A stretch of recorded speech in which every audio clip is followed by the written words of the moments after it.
They're here. Now, what was that movie? Now, Amanda, you're way too young to remember this. All right, I don't know what it was. I think it was Poltergeist. Was it Poltergeist where was it the little girl looked into the TV and said they're here?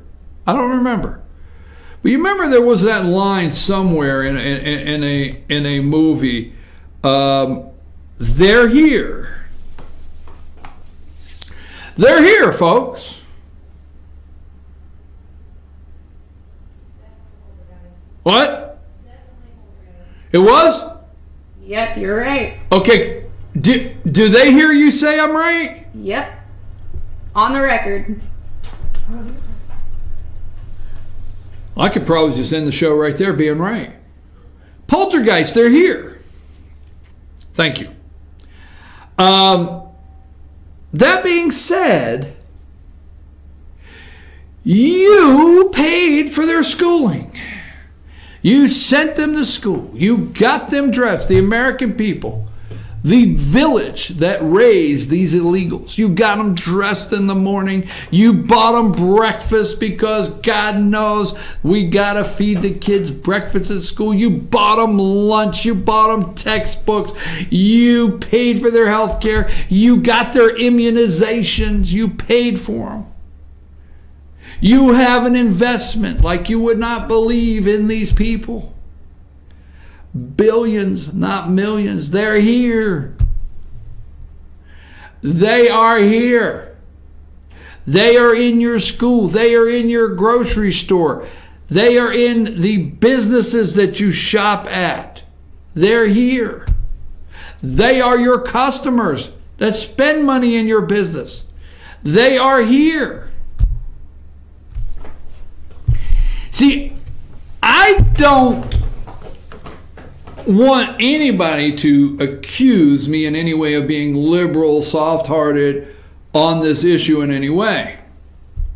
Okay? But, there is the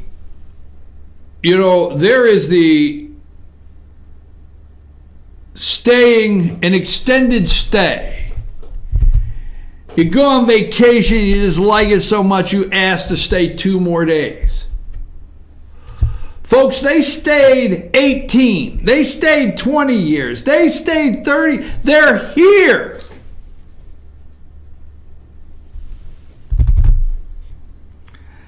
A pathway was created when they got here through your tax money. So every time you yell at President Donald Trump and say that from 10 to 12 years, a pathway could be out there, all I'm asking is please remember what was put on this man's desk. A disaster, an immigration disaster. George W. Bush couldn't do nothing with it. You remember the night, it's 10 o'clock, I gotta go, but you remember the night that George W. Bush came on TV and laid out the complete pathway to cleaning up the immigration program in this country. And you were outraged. Do you realize if that you were outraged that day, and I know it's running late, but stay with me. If you were outraged that day when George W. Bush came on TV, I think it was in 2013, I forget when it was. If you were outraged that day when George W. Bush came on TV and gave all the American people his plan for fixing immigration in this country, do you realize he left, Obama's there 8 years, so what has it been, another 10 years? They're here. Let's work with our President of the United States, but let's make sure it's corrected once and for all. That's what we got to remember, once and for all, not like 1986. I'll be